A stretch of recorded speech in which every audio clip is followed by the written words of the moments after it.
Hey guys, we are doing our podcast on the road today, and we are at a pretty much early Ford heaven in Romeoville, Illinois, Correct.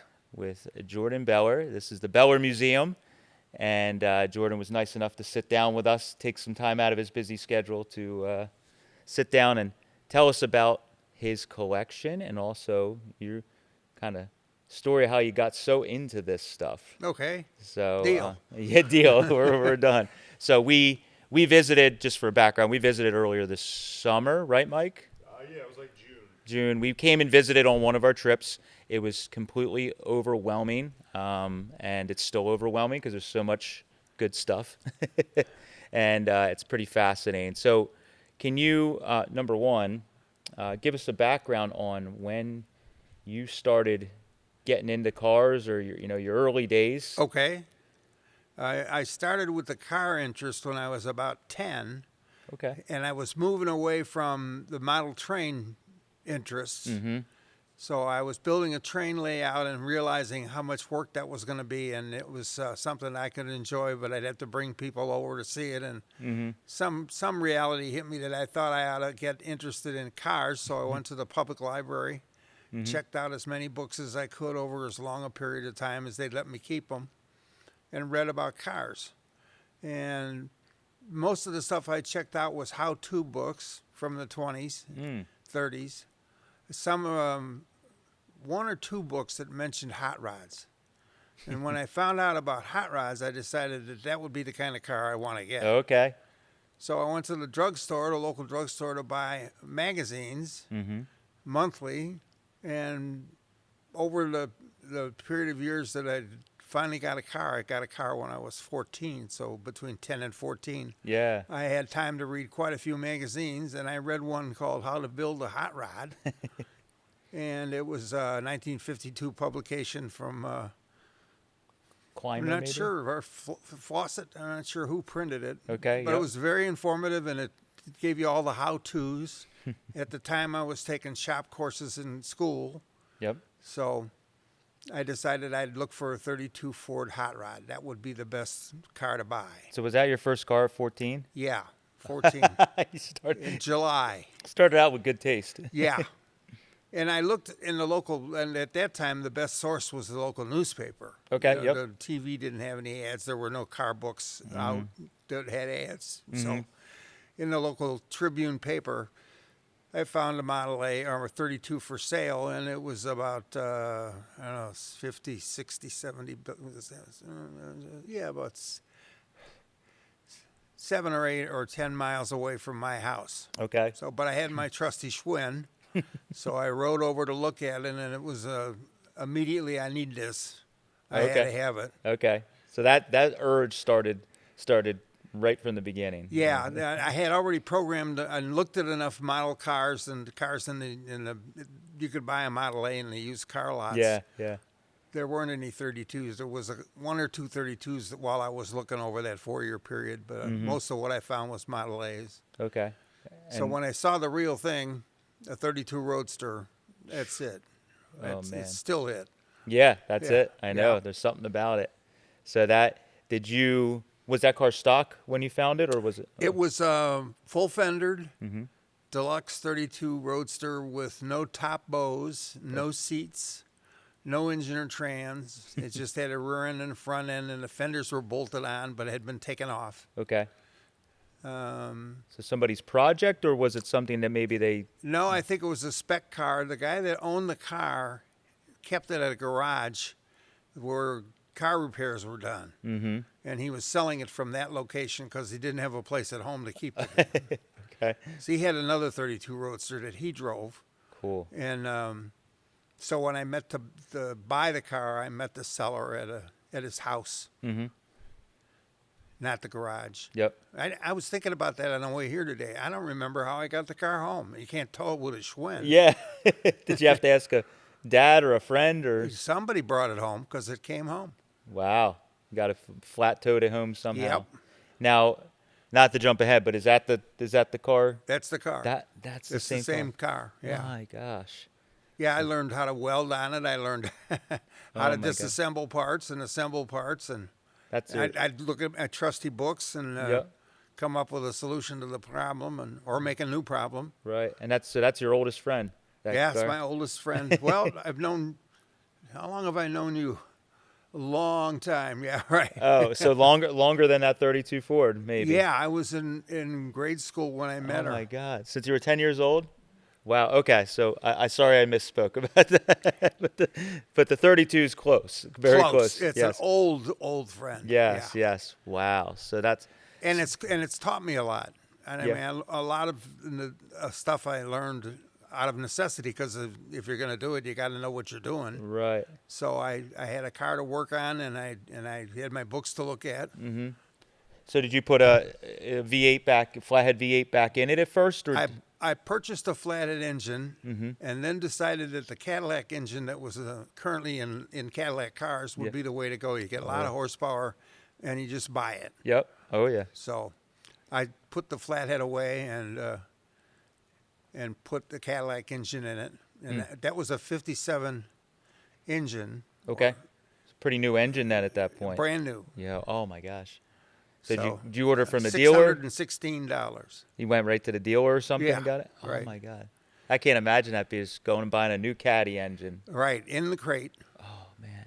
That's And it cool. was complete. It had an intake manifold. It had a distributor. Wow. I can't remember if it had a carburetor. I think it did. That's cool. And what kind of trans did you put A behind? LaSalle, Oh, of course. of course. Of course.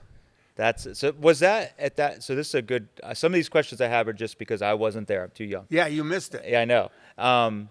Was that it back then? A LaSalle with a Caddy engine that was For sturdiness, it was. Yes. It was not definitely a 4-speed, which was just shown up recently, earlier, a couple years earlier. Yeah. Okay.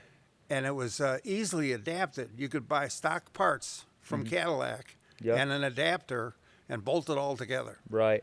That was the olds. The olds was also kind of Same trans with a shorter tail shaft. yes, but those engines were just as popular. Basically, it was. Oh, yeah. Not everybody was. A lot of people were running around with early Fords with. Well, in the neighborhood where I lived, there was more flathead cars than there were overhead cars. Oh, okay. Just because they'd been around longer. Yep. And or the owners didn't have the ability to buy a new engine, so Wow. I lived in a flathead populated area. Now, did you have to? I mean, was that a lot of money at that point to buy a crate Caddy? Yeah, I engine? was making $20 a week. So, and I was going to high school, so I had the $20 income. Mm-hmm. And if I was going to make a major purchase, I either had to borrow money from my parents or I'd have to Save it wait up. a while. Yeah, yeah. I didn't have any overhead, so the $20 I made, I kept. So you were able to compound that pretty quickly. right. Yeah, that's cool. So you just out of the little books of the how-tos, you put that engine in Yep. the. And for ideas on styling, and like I decided real early that I wanted a channeled fenderless car. Yes. And I didn't fit in it after I built it, but I feel like that happens to most of us when your first hot rod. You're kind of like, what looks cool and what actually Yeah. is comfortable are two different yeah, I things. should have started collecting larger Fords. So was there an article or something on how to channel them that you saw? In that book, there was okay. a complete section on channeling and a complete section on frame seeing Oh, okay, yeah. and how to replace the 32 front cross member with a Model A cross member. That's course. all in that same book. Oh, okay. Now, do you have that in your library now? Of course. Of course. I've never thrown anything away. Oh, you have the same one still. I have the book. Oh my God, that's so cool. So, when you channeled it, was it like? Did you put I've seen some where they put the frame like through the firewall. Yeah, I had the firewall out, and I was just working with the body shell. Yep. And I spread the body Yes. out in order to get it past the sub rails. Yes, I've seen that. And Yeah. bolted it up from the bottom. Okay, that's the way I've seen. We're lucky enough to have found some real deal cars like yours, and that's Right. And we always look at them like, man, that must have been a pain to turn it sideways or spread the body. Especially when you're by yourself. You'd have to suspend the body and then have a way of tipping it and getting it into the frame, or strip the Right. frame. And Oh so you man. do that as few times as possible. Right. So when did you? Roughly, what age were you when you got the Roadster on the road? 17. Okay. In '57, I had it licensed and I had it running, and I don't think I drove it very many miles at all. Okay.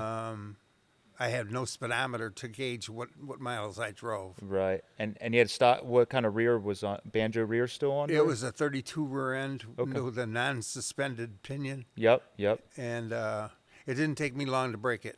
I bet with a caddy and a LaSalle. And too much traction. Yes. Oh man. And so you were driving. You didn't drive it real long, and then it broke. Yeah, say? I broke it, and then I parked it, and I was going to get around to repairing it, and I started selling parts off of it. So it was like I was ready to move on to another project, having made that one run. Okay. And driven it and demonstrated its worthiness. Yes. Yes. So I could move to another project. So I started selling parts off of it, and then after a while, I decided I'd just keep it. Yeah.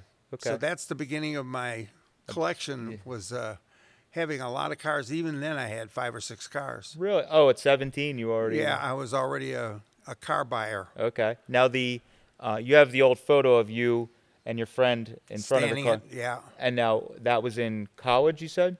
Yeah, that would have been the one with me in front of the garage. Okay. That would have been in high school. Oh, okay. I was working and had a job and went to high school. Okay. And that's when it was driving, or you? That's when I was just getting to the point where it would make it run. Okay. Cool. And then you took it to college somewhere. The other photo? I did. I took it down to Purdue when I went to Purdue. Never had a minute to work on it, so it just sat in a rental garage. Okay. And that photo, that was your buddy that had a. That I met at school. He was in the car club. I was in the car club. Cool. And his was running and driving, so I towed mine home. Mm-hmm. Cool. Yeah.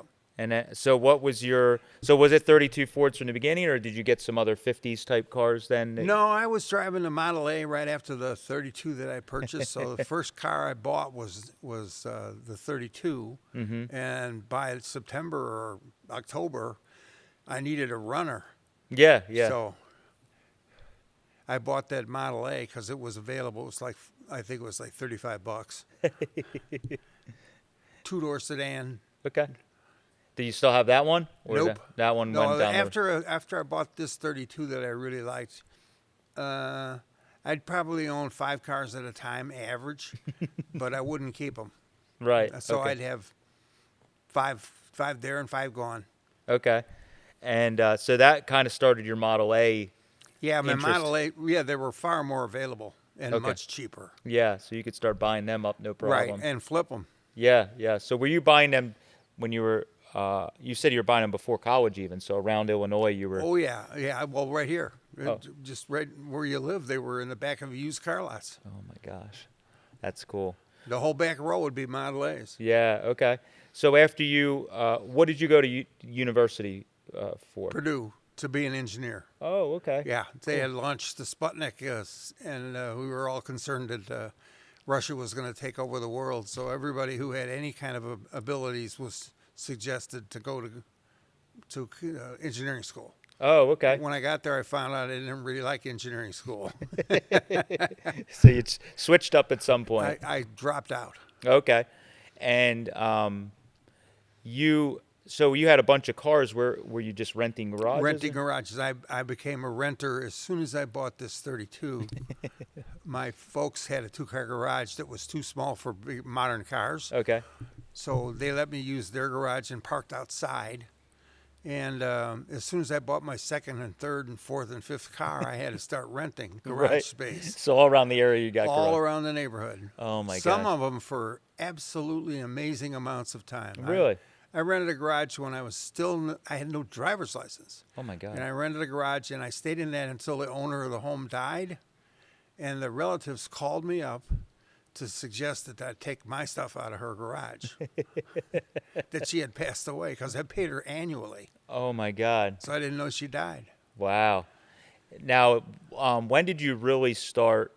What was your profession, if you don't mind me asking? I was an optometrist when I retired. Oh, okay. Right. So engineer to that. Yeah, with a few things in between. Oh, okay. And so during once you became an adult, did you start kind of hunting cars? Like, at what point did you start I'm using hunting, like you found a car, Yeah. saw a car, and you're trying to get it to. I was always hunting, but I wasn't always able to succeed in buying them because of whatever reason. Typically storage or money to Okay. buy it. Yeah, like everybody. Yep. And I guess I started buying cars in earnest and having a goal of keeping them in the 80s. Oh, okay. So most of the stuff that's in here would have been purchased after 1980. Okay. Now, were you? I know a lot of my friends that are in your age group. It's cars that you remembered way before, and you just keep an eye on them. You know, that one's been in the garage, and Yeah. so were some of these cars ones that you kind of were after for a More while. of them were available through advertising. Oh, That okay. I didn't know about them, And you just walked and in. I just bought them. Wow. Now, would you say that a lot of the vehicles you have in your collection are from Illinois or from surrounding? All over, Oh, okay. everywhere. Okay. I've had them trucked in from the east, west, south, Okay. north, Right.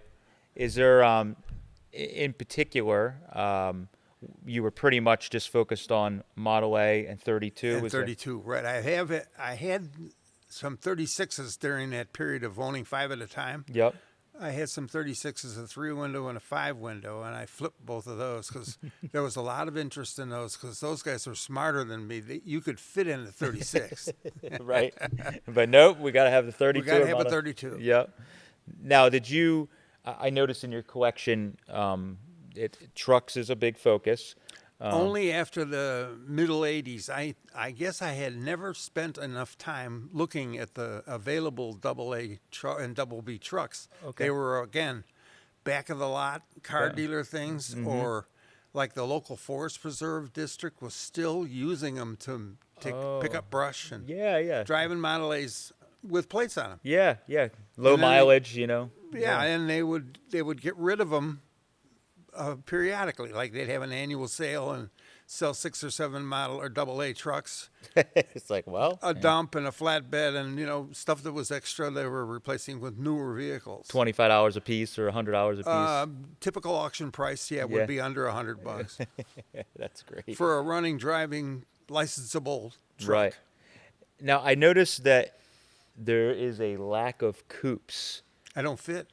So that's the reason you Plain kind. flat don't fit in a coupe. So that's why you kind of never really went after. Yeah, well, I couldn't get in them. I could get in the roadsters, leave the top off. Yeah, yeah, yeah. That's what one thing when I came in here, I'm looking around. There's all these 32s and there's roadster pickups, and you have the handful of sedans. But I'm like, where's the no 3 windows? No I 5 windows? definitely can fit in a sedan compared to a coupe. Yeah, yeah, So, and 3 windows are just impossible. yeah. That's interesting. So it's a nice contrast. Yeah. To see I know guys that were in love with coupes, bought coupes, and never really drove them because they couldn't fit fit in them. That makes sense. Yeah, that's why we always joke that it's good when you're a short guy because you can drive It channel is. cars. Yeah. And all the little. I mean, a 28.9 Roadster has to be pretty tough for you to Once I'm in there, I stay there.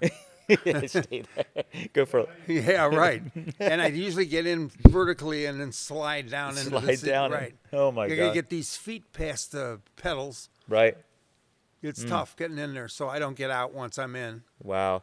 Was there a car that, out of all these cars, this is kind of left field question, is there one that you chased for the longest or that you remember seeing? I know there was a couple you had told us last time that, like, is there any that you kind of were after for a while and finally Well, got? body styles I was after. Like I always wanted a B79 panel truck. Oh, okay. And it took a long time to find one for sale in my price range and criteria. Mm-hmm. Yeah. So when I finally found it, it didn't take long to buy it. And the Roadster pickup, I've only ever seen like one Roadster pickup, 32. 32 Roadster pickups are a rare breed. They So- only built under 300 of them for passenger chassis. Right. And how many do you have? 4. So when did you kind of? I discovered them by looking in the Ford parts book. If you look in the Green Bible, Yep. there's a list of vehicle bodies with the number of the body. So Okay. a B79 panel is that panel truck I'm looking at over there. Yep. And I can't remember the numbering system description for a 32 open cab, but I discovered that they had 32, 33, and 34 open cab pickups. Yeah. And it just dumbfounded me. I'd never seen one. Yep. So then that. So I finally saw one at a show in California, and I gawked. And then I saw one in a magazine, Okay. and I went to visit the guy in California the next time I was out there, so I could see one in person. Okay. That was all done a while back, Okay. a long time back. And then I discovered one for sale in Illinois. It was kidding. it was advertised in a magazine or Hemmings or someplace. Yep. And it's the one that we're working on right now. This the body frame Oh, separated. that one. Yeah. Okay. So that was your first. That was my one. first open cab. Okay. And I bought it for the body. The frame and all the rest of it was available from any other vehicle. Right. Right. But Now- I had never seen one for sale, whether out of my price range or not. Yeah. Yeah. That's incredible. Yeah. And so you kind of then you were hooked. It's like I was that's- hooked on the open cabs just because of their rarity. And Rarity. so I bought the second and the third and the fourth based on I have to have them. Yeah. Yeah. So the brown one, that's. That's out of a museum collection. I saw it in the museum. Oh, okay. I heard that it was going to be for sale. I wasn't able to pay the asking price at the sale. It was a good auction where everybody paid Yeah. a lot for the cars. Okay. Yep. And I chased the new owner, and he lived in Florida and had a large car collection and really wasn't in love with it. Oh, okay. So he was willing to sell it. Not only that, finance me.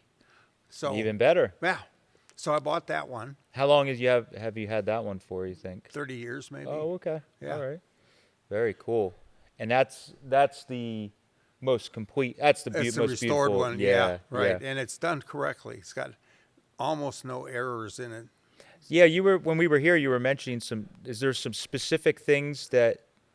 Because there's more of them cobbled together that aren't That's right. true roadster The most pickups. common thing I see is the radiator cap is wrong. They use the car radiator cap on them because the truck cap was like a Model A cap. Yes. Doesn't have a little peak on it. Yep.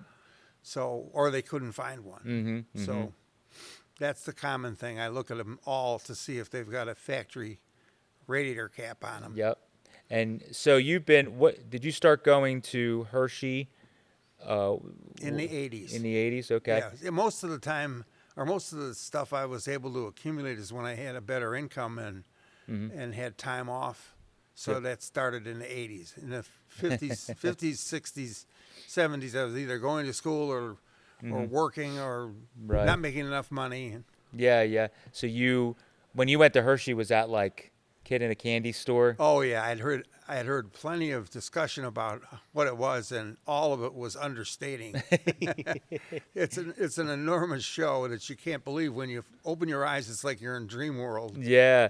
Now did you buy a lot of cars or bodies out there, or mainly No, just I parts? never bought any cars there. I bought parts. Okay. So what I would be looking for typically is something I could truck home by myself if I had a vehicle, or ship home if I didn't have a vehicle, Yep. and that I didn't have one of, Okay. or knew on my list in my head. Right. I've got 6 of these vehicles and only one of this part. Yes. Yes.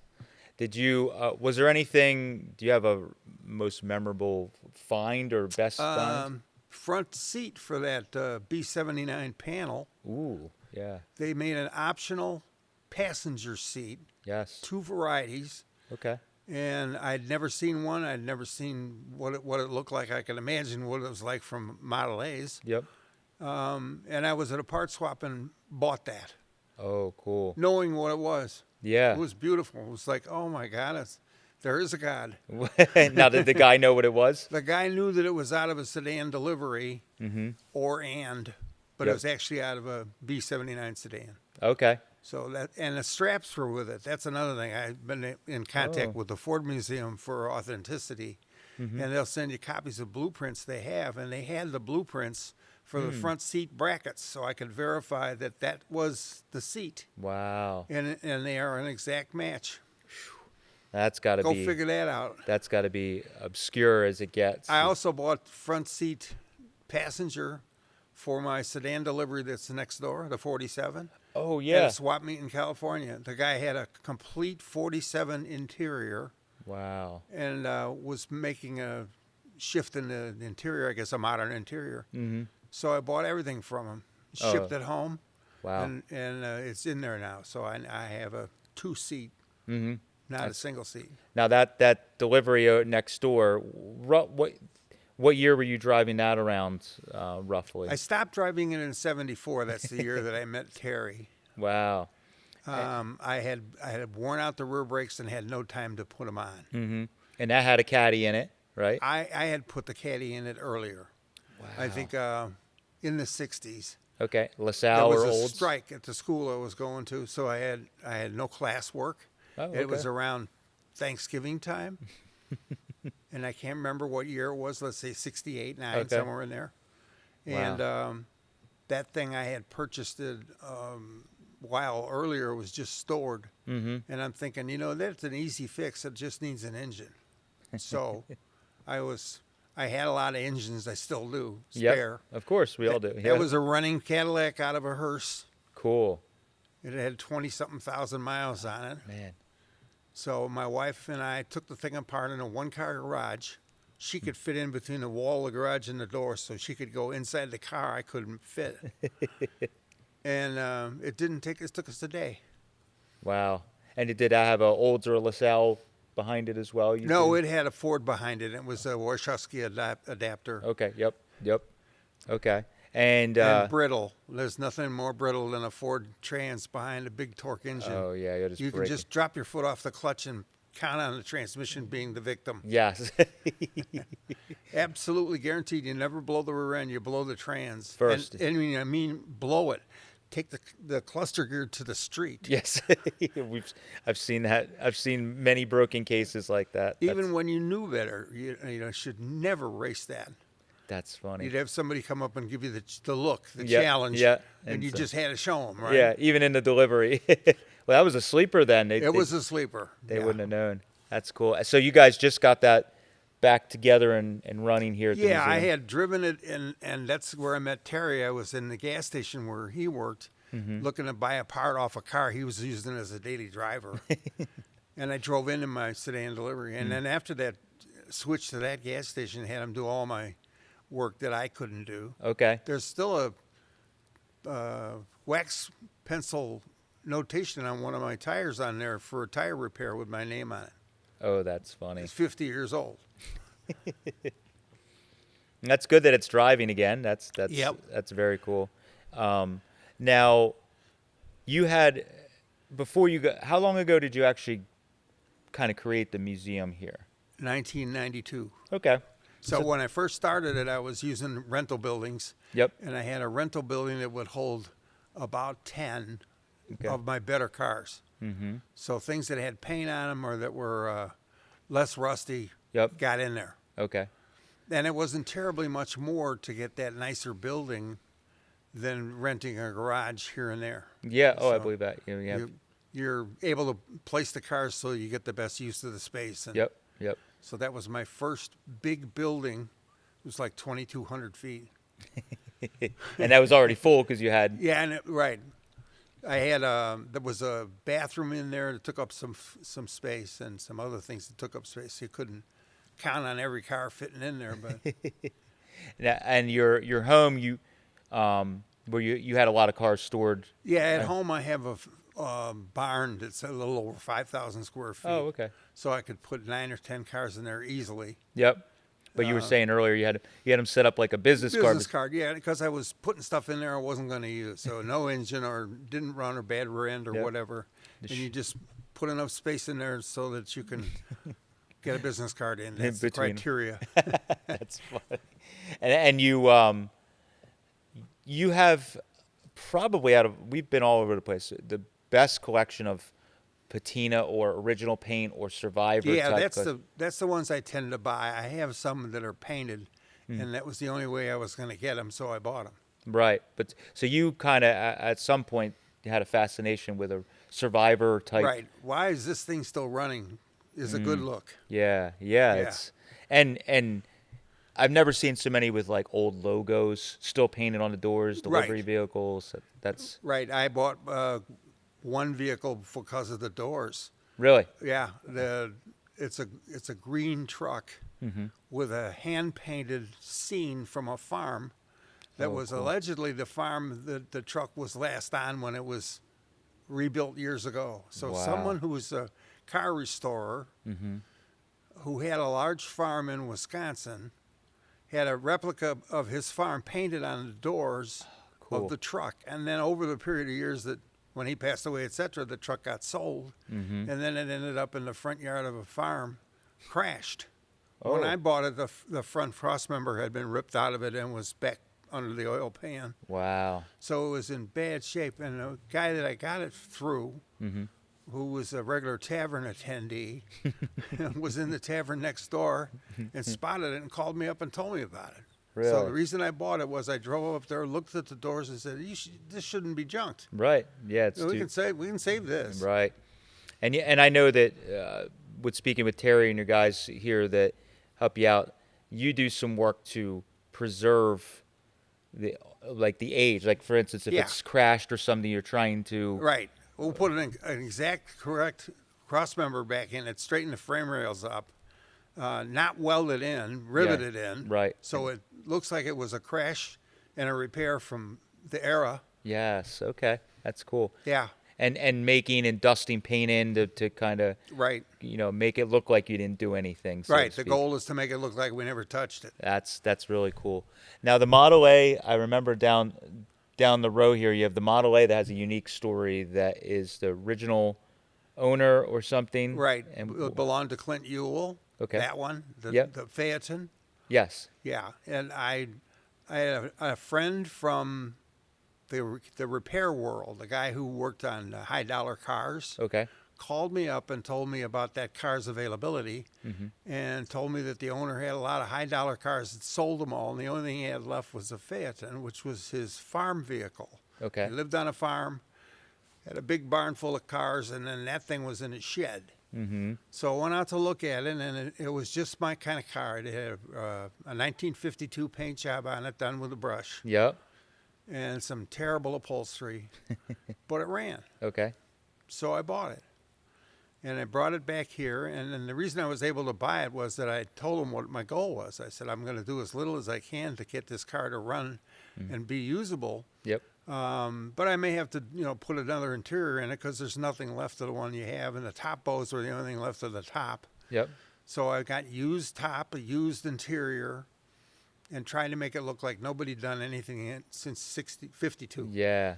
Wow. I think I achieved my goal. Yeah. It looks like a 1952 back of the lot car. Yes. That should be around $40. Yeah. I appreciate some of those cars as a younger person into this, that I'm seeing some cars that I can see that was the stuff that people were running around as just a used car. Right, back just a then. used car. Yeah, so you could buy a 1950 Ford in the same used car lot for the same money. They wanted around $50 for a 51 Ford when I was buying cars. Wow. And the reason was there was a glut of cars, and it was peacetime, and people were making money, and Yep. they were producing new cars, and everything was ideal for the used car buyer. And the only thing you had to do is be mechanical so you could support it. Right. The tinker on it. So or that's fix why you it. buy 5. Of course. Now, the one I was referencing is actually the one that has a unique story where you're not allowed to drive it or not allowed to start it. Oh, that's a one owner guy who passed away and had never had anyone else drive the vehicle. He was a farmer from the East Coast. Okay.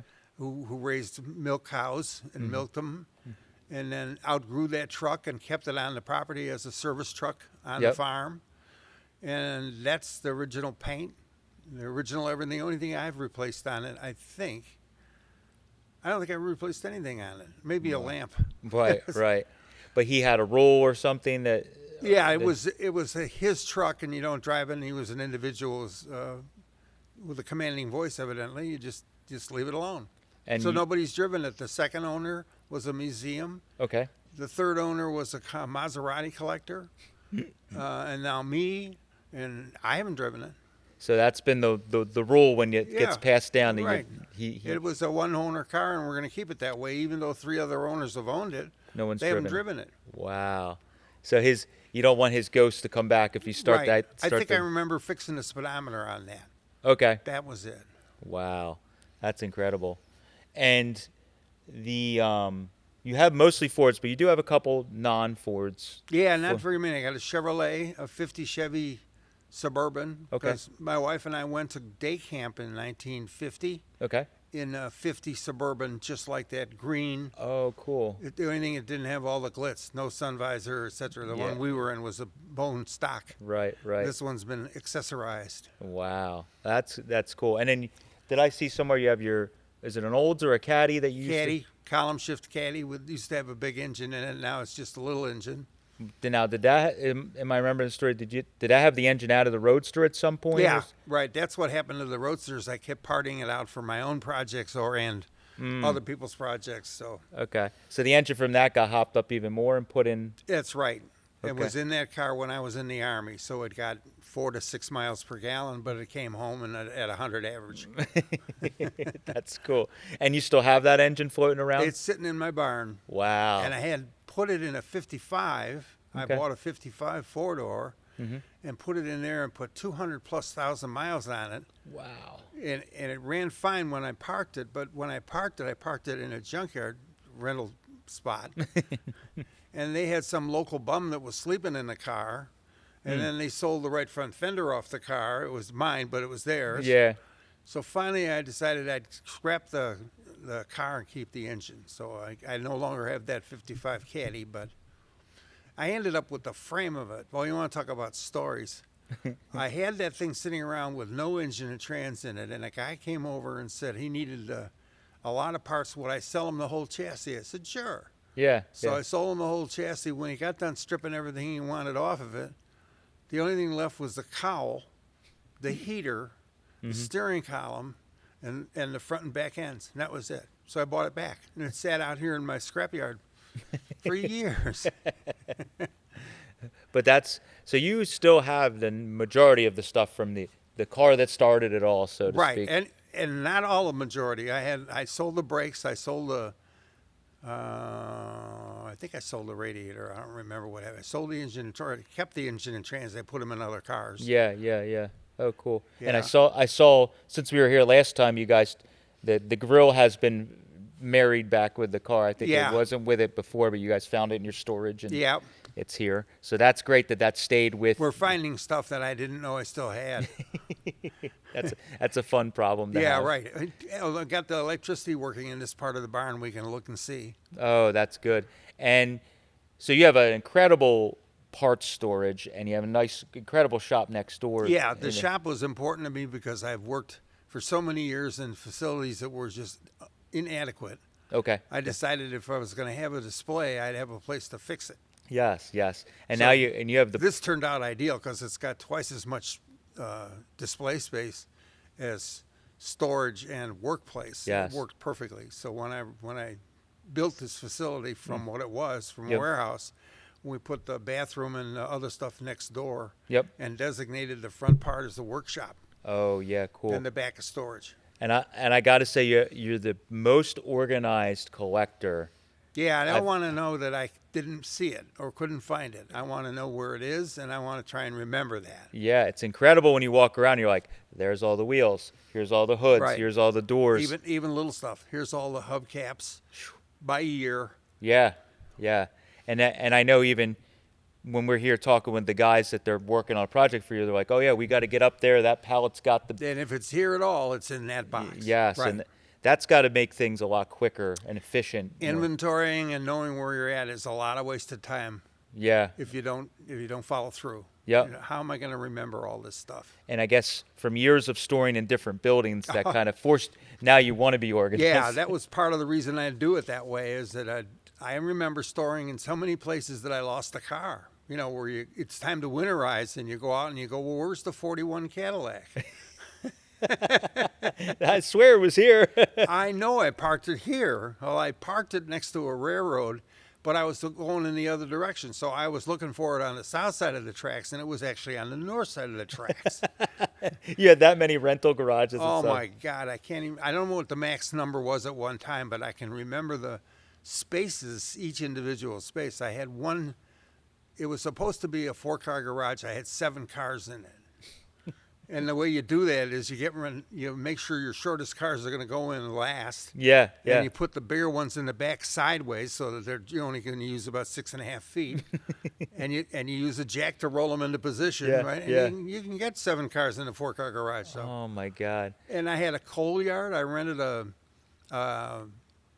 I guess it would be an out-of-business coal company yard. Mm-hmm. And it came with a building with a lockable door.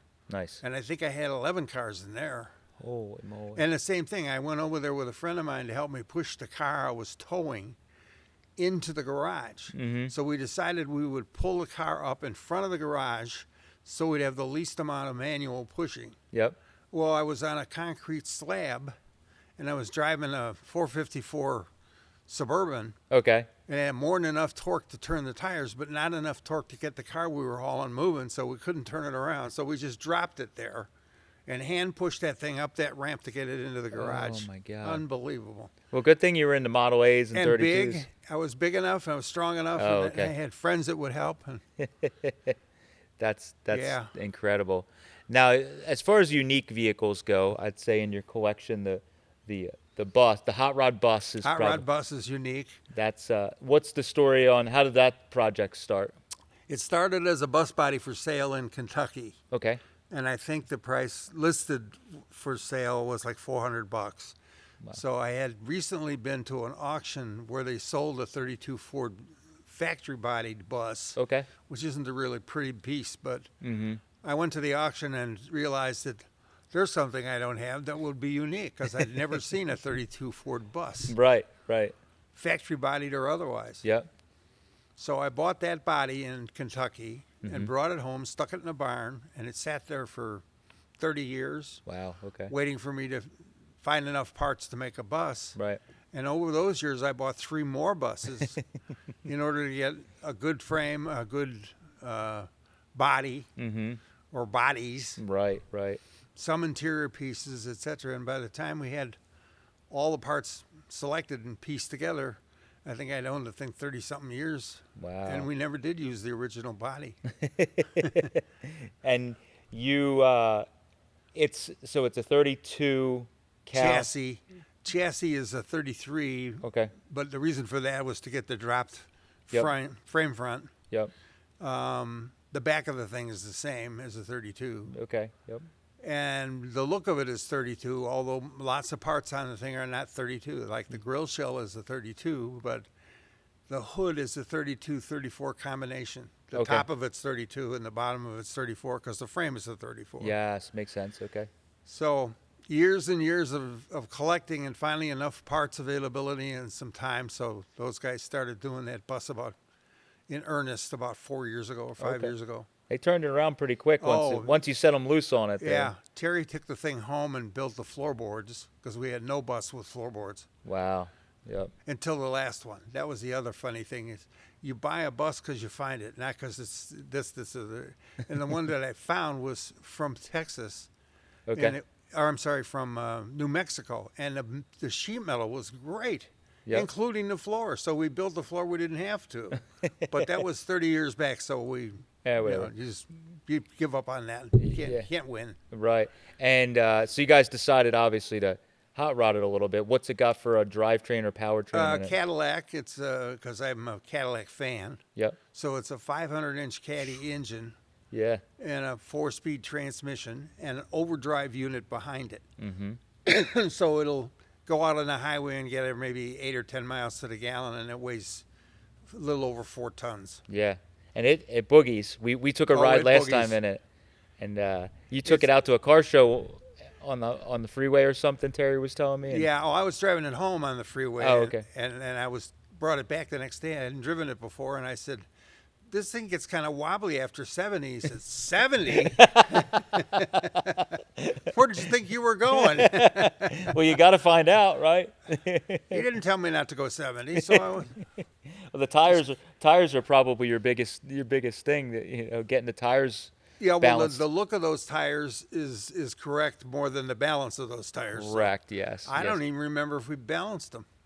Well, I they're didn't good. care. They're good to 70, Right. but it's got power windows in it. Oh and- yeah, and all that on. yeah. Walking back and forth and putting up and down windows doesn't make sense. Right. It's already a hot rod. Yeah, why not? So do hot rod things to it. Yeah, of course. And you guys use that to take people that visitors to the museum. Right. We'll take them to a restaurant, or we'll take them for a ride around the neighborhood. Yep. Or just the experience of being in an antique bus. It is really neat. I will say that Mike and I took a private tour around the complex here Right. with Terry, and it was fun. I was very impressed with. I know it's a 500 Cadillac, but it's a big vehicle. It makes it easy. When you step on it, you don't have to step hard. Yeah, It just moves right under. that's very, very cool. So do you also have one thing I've noticed is your license plates. The names on them, they all have unique Right, or something to words. do with the vehicle Yeah. or the vehicle concept. Like I've got 36 sets of those, I think. 36 pairs of vanity plates. And So- did that start years ago? They were When they first introduced them. you started getting in the ironic 70s, plates. yeah. I got one rural for a pickup truck. I think I've had that unload plate for a long time because it came to me with an unload California plate on it. Oh, So cool. I go, I unload. That's clever. Yeah, I yeah. applied. They had it available, Yeah. so I got I unload from Illinois. Yeah. It'll do is a phrase I use all the time. If you're 60 feet away from it, it'll do. Yeah, it'll do. That's a close enough match. Yeah. Right. That's cool. I know there's some similarities with us that I noticed. So like in our state, I started trying to look for vanity plates that haven't been, because I'm younger. So a lot of the good ones have been taken. So I'm trying to find unique ones. So I figured out recently that I-932 hadn't been taken by anybody yet. So when you're driving down the road, it looks like it says 1932. Uh-huh. So my black 32 Roadster has I-932. Right, and I have the 32 plate. Oh, no kidding. Yeah, and I have the number 32, and I have Deuce. And Oh, I can't remember what else. B-Tub. Right. That's now. Did somebody else already have that, or you were the first Well, one to think? the 1932 number plate was used in the Secretary of State's advertising. Oh. So it was considered not available. Yep. It was an unsold plate. Yes. Well, if you're persistent You're persistent. You could get it. and you send in the request often enough, they realize you really want it. And one time I sent it in and I got it back and I couldn't believe my eyes. That they allowed it. They were like, They had dropped that advertising, I guess, and decided, let's just release the plate. somebody there at the state came and said, "This guy's been bothering the heck out of us. Can we Right. just give him the darn plate?" Yeah, when you're on a first name basis with those people, they must remember you. Yeah. I didn't think of the Roman numeral thing. That's a good one. I got to look. Yeah, there's. Yeah. So no one can get it. Yeah. Well, before it comes out, as soon as we get in the truck, I'm gonna check the availability on And the there are PAC. plates in the library that we don't mount on vehicles. They're Have 'em. plates. They just have them. Yeah. Wow, that's cool. So they. And my daily drivers, all three of those have vanity plates on them. Oh, really? And my wife's little car has a vanity plate on it. Everybody who has the money should buy a vanity plate so you can fun. find your vehicle. Yeah, it's Right. fun. I definitely. When you're walking through a parking lot filled with 32 Fords, how are you going to identify yours in a hurry? Yeah, how else am I gonna know? Yeah, that's funny. Now, your height of collecting, do you know roughly how many vehicles you've had? I had about 100, and Okay. that's including tractor and other non-roadable vehicles. Okay. Wow. And does that include like bodies or project cars and? That would include a car. That could be a car. So Wow. if I had something that was like that Roadster pickup that was Yep. separated, I would definitely count that. Wow. And you guys are still building. You're not stopping. I'm not able to any longer, but and I'm not even good at getting parts anymore. I'm unreliable as an employee. But fortunately, as an owner, I'm allowed back. Yeah. But the dream's still alive of still Oh, putting yeah. cars together. Yeah. I still know what I know from the past. Right. I just can't apply it. Right. Now but we talk about that's how the name of our business came about, the IronTrap, because that's what we say. Even when you can't physically do it anymore, you're still dreaming about Right. the next project, the next. Yeah, I'm not at the project point where I'm thinking about that. I'm thinking about getting this sorted out so that I can sell it when I'm dead. Yeah, but you're still putting cars together. I mean, Well, just because I'm not dead. Yeah, well, that's what I mean. The IronTrap is you always want to put another one together, save Yeah. another one. That's what's cool. And luckily, all these years of collecting, you're not having to hunt a lot of the A hard to lot of find the stuff. parts I have, you're Yeah. right. That's how we'd initiate a build, would be to have all the parts. Yeah, that's cool. So is there a way, what initiates you guys pick? Because I know you've gotten a lot of these running since you've had the museum Yeah, here. their saleability.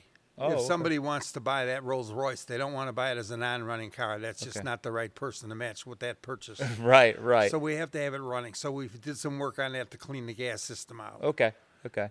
But some of them you're just like, well, I've always wanted to drive this one. Let's Yeah, get like it. the 47 that I used to drive as a daily driver. Mm-hmm. That one, what motivated me was it was complete. Yep. We had just parked it, and what's wrong with it should be fuel issues. Well, it was more than that. The transmission was always brittle, so I decided to replace that with a caddy transmission Oh, of course. and a modern rear end. Yep. So How many LaSalle transmissions do you think you got kicking around? I saw a pile. 3. I don't have very many. I thought at your place you had a pile. Well, that may be. Okay, maybe 10. And I got the same exact thing. It's like, I think I got 3 or 4. Oh, wait, there's another pallet of them over there. And I got a LaSalle when I get home, actually, a guy I'm buying. Because same thing, a guy. You didn't know that? No. Yeah, a guy at a cruise in the other week, a young guy. He's like, I got this weird transmission I bought from a guy that. He starts describing. He said, I think it's Cadillac, but the shifter's off to the side a little bit. I said, that's 37 LaSalle. How do you know that? I know. Yeah, you know. Yeah, and then he sends me a photo, and he starts talking about the tail shaft, and he said, it's real short. And I said, Olds. 50 Olds tail shaft conversion. How the heck do you? I said, well, it's pretty easy to tell. And he sent me a photo since we've been traveling. I told him a price. He paid $25 or something for it. He didn't know any better. Right. And I said, I'll give you $500 for that. And his head about exploded. And I said, well, they're worth a bit more than that. That's a good price for me. So he's a college kid, so that motivated him real quick to send me pictures of it. I said, yeah, when I get back. So you can't stop buying them. Your transmission is waiting. Yes, that's it. He said, let me know when I can come and drop it off. And it's like, I know that when it's available, you buy it. I've Yeah, learned you that. never walk by an item. That's a hard to find item like Right. that. Now, do you you're still doing Hershey? That's still Yeah, that was a 2-year absence. I couldn't make it. okay. And now that I'm on different treatment and I'm more ambulatory, I can go to Oh, Hershey. good. I went to Hershey. I only hurt myself once, Oh, only once. unloading my handicap cart. Oh, geez. And so it's something, and that's what I hear from a lot of my friends. That's one of the must attend. Once you've gone, it's Well, because there's no place in the world I can imagine going that would be that fulfilling. I can get anything I want, paper or metal or a whole car or whatever I'm Yeah. looking for is probably going to be, or something about it will be at Hershey. wow. And speaking of paper, at some point you started going down a path of collecting In advertisements. '69, I got sick and I was hospitalized. And Oh, wow. doctor said, there's a good chance you're not going to die on me here, but we don't know what you're going to end up as. Oh, wow. So I said, well, what am I going to do with all my cars? And he said, sell them. Do something easier. Well, I didn't fully, listen to that. I just kept them in the garage. Right. And started collecting paper because I already had a lot of paper. Hmm. Decided I'd infill all the ones that were missing. So like I had hot rods starting in '54. Mm-hmm. I got all the hot rods back to the original. 48. 48. Yeah. Right. Yeah. So I got a whole set of hot rods complete. Carcraft, rod and custom. Wow. I think I ultimately ended up with about 30 titles. Wow. Right. And then original, like, what are they, Model A advertisements or something I saw that you have? Oh, yeah. That collection started a little bit later where I had a Model A ad and I was assigned a responsibility to buy a party favor for a Model A party. Okay. So I needed 40 of something that was acceptable for everybody. Yeah. So I bought 40 Model A ads. And then we gave them out as door prizes. Okay. And out of that, I decided, geez, these are really nice. I'd never seen a lot Yeah, of them. So yeah. I started collecting them myself. And now you have just about everyone. Yeah, that was in the 80s. Okay. But I'd already been backdating or back collecting the magazines, but I hadn't collected Model A paper. Advertise it. Yeah. Do you think you know a guess of how many ads you have back there? Oh, 1,000 something. Is there any you're missing? Yes. Yeah, the Oh, thing you find out quickly with advertising is you'd never really know because they never published a list of what they yeah. printed. Yes, yes. So I have some galley proofs and some drawings and some other things that never got published, but there they are, and I've got them. Wow. That's So crazy. That's yeah. I've got an early drawing of a '28 Model A during the Model T era when they were speculating Model A. Wow. It's not labeled with an artist's name, but I can tell you it came from the factory. Oh, that's cool. Yeah. That's really neat. So there's only one of that. Oh my gosh. That's neat. Is that your I was in one of my next questions. What's your rarest item or car or something that you're most proud of that you found? Oh, I have an owner's sales brochure for a Model A town car. Okay. There were only a limited number of town cars built, Okay. and there's even fewer of those pamphlets printed and or still existing. And I have both versions of that brochure. And the only reason I have them is the guy that I know that had them got very sick and decided to sell off as much as he could while he was still here. Okay. Wow. So I went to his house. He lived in Pennsylvania or Connecticut, somewhere out there, Okay. East Coast, yeah. and bought what I could afford of the Ford literature. I have all the advertising they ever put in the newspaper for Ford. There's 7 of them for the town car. Yep. And I have the 2 pieces of factory literature for which I only know one other owner of the factory literature. So there's only Wow. one other one I'm aware of. Incredible. That's pretty rare. Wow, that's incredible. And that's you were on the hunt, so when you heard or knew about that Yeah, stuff. I've been looking for that for years, and I found one that had a reproduced cover on it. Somebody had a bad cover and got a good cover, made a copy, and put it on there. He recently died, so I imagine that's on the market or Will be, whatever. So there's 3: one with a replaced cover, mine, and the other collector. Wow. And so another thing is speed equipment. You Yeah. kind of got into the 4-cylinder. I got into that really early. I used to work in a junkyard, Okay. and it belonged to a family. And so I would run parts from one place to another place, and in the process, I'd stop at other junkyards. It was a great job. And see what you found. Yeah. And see if there any Model A stuff. So Wow. there was a junkyard in a local suburb, no longer exists, and they had an intake manifold, $15 Wow. for a 2-carb manifold. That's cool. And then just started compounding Yeah, from and there. it's hanging there somewhere. Yeah. And that's Just another manifold. yeah, but you've amassed quite a collection of Manifolds, Yeah, right. manifolds. Wow, that's cool. And I like homemade stuff. Yeah, that's I You noticed see that. a 2-carb manifold where the stock carburetor is mounted upside down on the top of the manifold, and on the bottom they welded another flange so you can put a second carburetor Yeah. on. So you had a 2-carb manifold, one next to the other, one up, one down. Yeah. What is that? That's crazy. And those are cool because it's like a one of one. There's One of one. That's and it. you wonder, did that work? Probably not. Yeah. Probably not. Yeah, I have a couple flathead V8. I have some stuff like that. I have a aluminum 2-carb intake that they cut the top off of, and they welded a GMC 5-carb aluminum intake on top of the flathead V8 intake. I've never seen that. And it's the only one. You know, Yeah. I found it at a guy's place in Oregon. He had it on the shelf, and I had to have it. Same thing. And it's all aluminum, gas welded, but aluminum welded around it, and it's got 5 Holley carburetors in line. Same Wow. thing. That had to be too much fuel for that little flathead V8. That's a lot of fuel. Well, he probably started the thing up and got it revved up before you fed all the carburetors. And so, speaking of speed equipment, behind us, Yeah. there's a Kong Jackson connection here. Right. This 32 here, Right. That's been hot rodded by those 2 guys. Wes Cooper. Yep. Built by them Yes. for a guy who was a stunt double for Steve McQueen.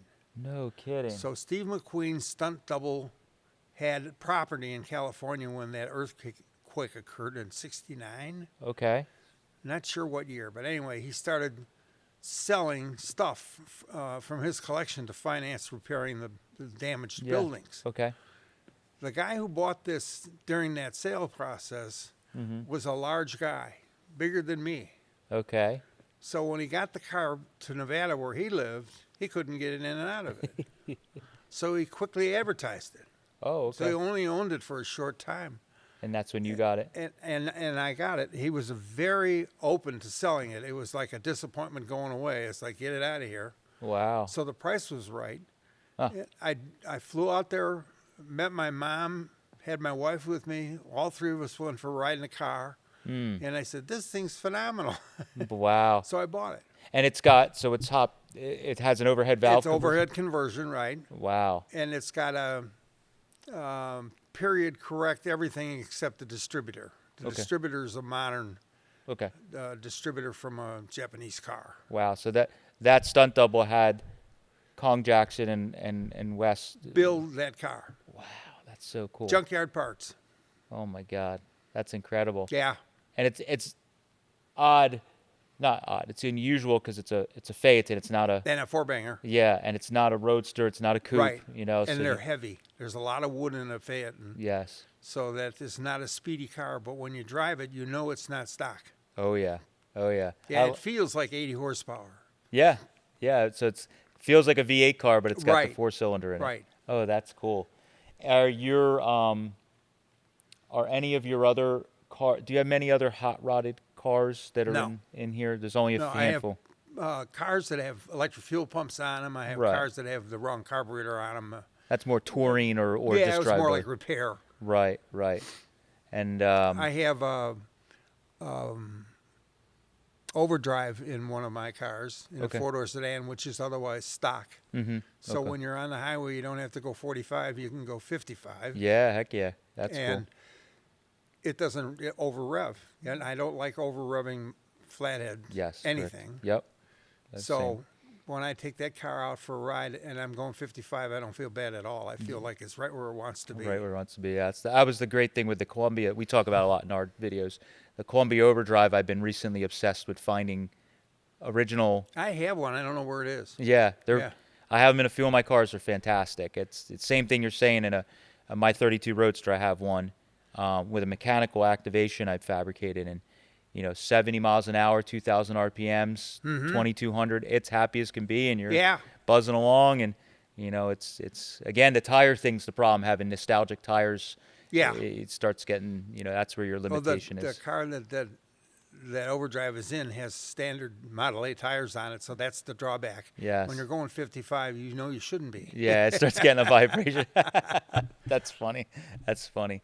And so we have a 36 back there. That belonged to a friend of mine from high school. Okay. And he drove the thing stock for a while and then stuck a Buick V8 in it. From the 60s. Oh, okay. An aluminum V8. Yes, okay. And then sometime in that era, in the 60s, he had a crash into some vehicle and damaged the front end. Oh, geez. Parked the car and never drove it again. So I'd see him because it was somebody that I was chummy with. Yep. And finally he said, yeah, to selling it. So I bought it, thinking, I would get it back to stock. Well, I never had time. I'm still here, but I'm not here. Yeah. So. But you still got it. But still got it, right. But that was one of those ones you kind of kept after for a while. And eventually... and I do it at a gentle enough pace that didn't make him angry. Yeah. Yeah, I've learned that. He got into another thing. What happened to him actually wasn't me pursuing it as much as his own interest changed. He got into flying. Oh, okay. So you need some money for flying. Yeah, heck yeah, that's expensive. Boats and planes are. And he was into boats prior to that. He owned a boat company. Jesus. Yeah, talk about expensive. Yeah. Boats and planes. Wow, that's crazy. And so, is there any? We ask a lot in these interviews. Do you have a North Star? Is there anything that you wish you could find? Is there any other car or thing? A Duesenberg for about $5,000. Yeah, okay. I think all of us would love to find that. And the reason I bring that up is that when I was in high school, one of the local used car dealers had a Duesenberg for sale in his showroom. Whoa. $5,000. It was an original car with original tires. Oh, my God. It was in perfect shape. It was a Murphy-bodied roadster. Okay. which is a common car, but it was in wonderful condition. Wow. Black wall tires, everything that you'd want in a Duesenberg, and it was Right. $5,000. So I went around looking for $5,000. I probably had 100. But you had 50 cars maybe at that No, point. at that point, no, I probably didn't have more than the usual 5 or 6. Oh, okay. So you weren't able to off a I bunch was of cars. in high school, Oh, okay. so my parents said, "You're nuts. There's no way in the world I'd pay $5,000 for a 1932 car." Oh my God. That's crazy. So that would be the That would be the North Star. a Duesenberg for $5,000. That was another fun purchase. That was at a show in Wisconsin, Okay. and it was in the parking lot, not where it should have been in the Show. swap area. Oh, and swap. Okay. And it had a for sale sign on it. No kidding. It was on a trailer, a 2-wheel trailer. Yep. So I walked up next to it and took the for sale sign off and put it under the seat. Called the number up and told the guy I was waiting by his car to pay him for it. No debate. I'll pay what you're asking. Right. Right. He showed up. I bought it. He delivered it on the 2-wheel trailer by driving it off the trailer onto the lawn. Oh my God. And I'm thinking, that thing just fell a foot. And he just drove it off like there's nothing to it. That's how he handled the car. It Oh was my so- God. And then what I did to the thing was make everything on at 28. The car was built in May of 28. Okay. Or the truck was built in May of Yep, 28. yep. Everything on it is double A. Okay. So I decided I'd put everything that I could reasonably replace Oh my on God. there to make it more 28. Really? Wow. That's crazy. So And- it's wearing 28 everything, stuff I drove as far as Iowa to get. holy moly. Yeah. Just to get it corrected. I wanted stock Model A front shocks. Oh, They man. came on the trucks. You can. I think there's another 28, the green one, wherever it moved. Yeah. That's got front shocks. Okay. Well, and they're different than car. Wow. So I found a pair in Iowa. I bought the whole tractor from the guy in Iowa to get those 2 shocks. It's not the first time I've heard that of any of us doing that. That's funny. Is there one that got away? Is there something that you sold over the years? Yeah, lots of them. Yeah. Uh, The 36 3 window, if I would have fit in it, I would have kept that. It was a good looking car. Okay. And other ones that I looked at, I can't even remember. Okay. The 53 Eldorado at the auto show. Ooh, Oh, yeah. I knew that was going to be a hit. that's I got the brochure. Oh, okay. Okay. And do you remember this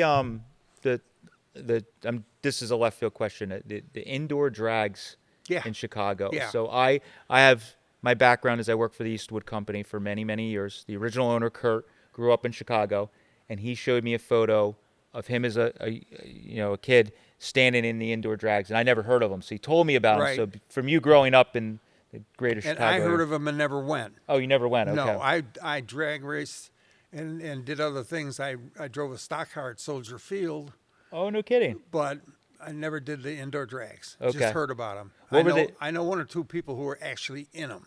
Oh, cool. My age. Yeah, yeah. What was it running a stock car at Soldier Field? What was that like? That was pretty Well, cool. in those days, the driver's license was a photocopy of a paper form with no photo. So I matched the physical description of the driver who wasn't able to be there. I was about the same weight Uh-huh. and definitely the right height. Yep.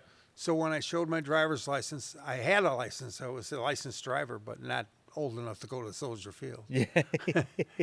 And I drove a 50 Olds Okay. with a standard shift transmission and a relatively stock engine and just a little bit of juggling with the suspension. It had wedges, I think, in the back coils. I Yeah, can't to remember. keep it- Yeah, what would keep it running counterclockwise. Yeah. Tire, they played with the tires. I don't remember anything with the rear end. So it was a relatively stock car, and the class I was in was relatively stock cars. Okay. Okay. The guy who beat me in that race was a guy named Marblehead who had a dealership. Marblehead. So it was painted Marblehead on the roof of the car. Mike, that's your new nickname, Marblehead. Marblehead. Marblehead whipped me. Oh, yeah? I got soundly defeated. I came in 7th place. But Oh, I had man. never driven a stock car. I had never driven a stock car on a track. Right. So right. I think I did pretty good. I beat all number 8, 9, 10, and 11. There you go. You weren't last. Was it? Did you ever drag race your Roadster at all or anything? No, I drag raced the Model A truck. Okay. The one that with the cut up firewall back Yes. there. Yes. That had a stock engine in it, and I drove it out to the track, got a ticket for going too slow. Drove it out to the track, drag raced it, and the thing turned into high 20s. High 20s. And So- it was flat out pushing it way too hard. Oh my God. So you didn't. You kind of just enjoyed finding the cars, driving them. Yeah, You not weren't. so much going to the races and going to car shows. I went to the first World of Wheels Oh. and some other things, that over the years, none of them ever turned me on until never. Right. I recently had 3 of my vehicles get invited to car shows, so we took them. Okay. But I didn't have any strong interest back when. You weren't a car show guy, just kind of No. enjoying them. So has the hunt been probably more interesting, the hunt to find stuff than? And doing it. Okay. I like the fact that you can buy a car and then have a plan and then fulfill the plan, like Yes. that Doodlebug. Mm-hmm. That Doodlebug, when I bought it, was based on the cowl being modified down to a 70-gallon gas tank, and Yep. there's a lot of handiwork in there that wasn't showing off. Yeah. So I decided I would make it as much a 28 as I could and highlight the fact that this thing's formerly a truck. Look at the work they've done. Oh, wow. And that's the other goal, is to buy something with a plan in mind and then be able to execute the plan. Actually have it happen. Yeah. Yeah. And now I think you've successfully done that with you guys. a lot with of them. A lot of a them lot here. of them, right. Some of them are nothing more than replacing the newer headlights, and some of them are major undertakings. So. Yes, getting them correct or whatever. That's very cool. So you have the sedan or the pickup is the current project. That's the winter. Yeah, the open cab 32 that I bought, the first one, Yep. it came with a body Okay. and then separate parts to make up a chassis. Okay. So right now we're making a chassis. You're gathering parts. I saw Right. they had a couple beds out, some fenders laid out. Pick And the we're going to best. try and piece that together to make it into a whole 32 pickup. So I have 4 of them, not 3 in some. I think you have probably the biggest collection of them in one. I've never seen more than 3 at once. Wow. And that's at a car show or something. That was at a guy's garage in California. I ran Oh. into a guy who had 3 open cab 32s. They weren't 32s. Some of his collection was 3 and 4. Okay. Also very rare. So it's the but- same body with a different firewall. Right. Wow. Well, that's very cool. Well, thank you for sitting down with us and telling us Oh, about I your like the collection. sitting down part. You like to sit- Thank you for that. Yes. But we appreciate you telling us about the collection. Can people, by appointment, you do? Yeah, it's best if you find out if we're here. Like Terry's in Florida right now and won't be back for a long time. Okay. Tim is here to the best of his ability and having time. I have one secretary left out in the office, and she doesn't do car tours. So it's best if you call and see if anybody's here that can give you a tour. Give you Yeah. by appointment. So if anybody's interested, Right. I highly suggest it if you're passing through. If you're into Survivor, early Fords in general. Early but, Fords. But Survivors, this And is. probably more double A's than you see in most places, Oh my too. gosh, it's incredible to see all the different bodies and Right. and And you can actually compare them. That's Yes, the other thing. Like yes. that headlight bar on that double A fuel truck, yes. that was made for car and truck. It fits them both. Oh, And it okay. was very unpopular with the dealers. Yep. It was very unpopular with the customers. So it was a very short period that they put that on vehicles. And at the end of the line, I heard more of those went on trucks than went on cars because they knew the car people didn't like it. Oh, okay. So that headlight bar is obvious on lots of trucks, but you never notice it. Okay. Never paid attention. Yeah, you're so- looking for the tube kind that has the clamps on it. Yep. This thing's got the built-in tabs. Yeah, that's super cool. And I have several trucks with that, and I never noticed that either until I read an article someplace about that headlight bar. So this is a great place to. You can come- actually come and see them. Yeah. So if someone's restoring or building one, you have a lot of good That's examples. the other reason for that stock 29. I mean, that's got the factory striping on it. It's got, Wow. it's just complete. So other than the Henry Ford, you're one of the spots that people can come and see. Yeah, and I don't have any blueprints to give them, but I can certainly let them take a lot of pictures. I had a a guy from Wisconsin who's restoring the 29 open cab, Okay. who must have taken, I don't know, hundreds of photographs of Wow. mine Wow. to get it so that his truck would be exactly that look. Oh, cool. He wanted an unrestored, used look Yep, about the yep. truck. Yeah. There you go. That's cool. Well, I appreciate letting us come. I appreciate you having this place because, again, as a younger person into this, it's so cool to be able to see so And I many. appreciate being able to invite people over to see it, because when I was keeping them in various garages, I couldn't even remember where I had them. And here they're all in one place, and that was another goal, Yeah. just to get them into one location and let the public in. And you can come if you want to go take a look at one or reminisce. You can walk in here and Yep. see them all in one Yep. spot. That's what's great. So, thank you, Jordan. I really You're welcome. appreciate you. I letting us come appreciate back. your interest. Oh yeah, this is great for us. So I thank. have one story to tell. I had a guy come to estimate painting the inside of this building after we put up the wallboard. Okay. Yep. And he brought his daughter with. It was after work. And she was about 6, Okay. 7-year-old, cute little female, Yep. who was wandering around looking at the cars, because there were a few cars in here at the time. Yep. And Dad got done with the estimate. He did all measuring, and he's calling her name, and she's not coming. So where is she? Well, she was in somewhere in here, and refused to get out and go home. She had to finish looking at the cars. I'll never forget that. Oh, my That God. little girl said, "Yep, you're doing the right thing." Yep. Yeah. That's a 6, 7-year-old person here who won't go home Because they're so interested. because it's so interesting. Yeah, that's how we feel. I definitely have to get if we live closer, you'd have to kick. I'd be Terry. I'd be here working all the Yeah. time on stuff because it's fascinating. Well, I think that makes the job pleasurable. I worked for Cadillac. I had a lot of jobs in my life. Okay. I worked for Cadillac because I needed a job. I was working for the post office prior to that, Mm-hmm. and I went to work for a speed shop for a week, and Oh, yeah. found another opportunity always for the money. It was Yeah. not the yeah, people. Yeah. Yeah. I went to work for Cadillac. So when I went to work for Cadillac, I decided I'd take advantage of the education. You know, they'd send you to school for power steering or power brakes Oh, or whatever cool. was new on the next introductory model. Yep. And that's probably had some influence on me too, is that the two guys that I worked for, the guy that was in charge and his assistant had worked for Cadillac for 100 years. Both of them had been there for 50 years. Holy crap. Unbelievable. Wow. This is in 59. So they were there in the early They days. started in 1908, 1909, and they were still working. And I learned so much from them. I used to just gawk when they would tell me something because it couldn't be true, and it was true. Wow. And to learn about the early And days. you learn the value of older employees. Oh yeah, of course. Yeah. Yep. That's great. Well, that's Nick came to see. That was the guy that I worked directly for. He was the shop foreman. okay. He came to see me in my gas station. I bought a gas station after I worked for Cadillac. Okay. In between, I filled in a little time in the Army. Okay. Right? Yeah. Anyway, he came to see me, and then eventually came to see me as a patient when I was practicing. Okay. So that guy got to see me change. Throughout the years and grow. Throughout the years, Yeah. yeah. Wow. Incredible. That's so cool. Well, I appreciate all the stories. Yeah, there's a million of them in here. Oh, That's the part I can remember. yeah. All the things you forgot or don't want to say.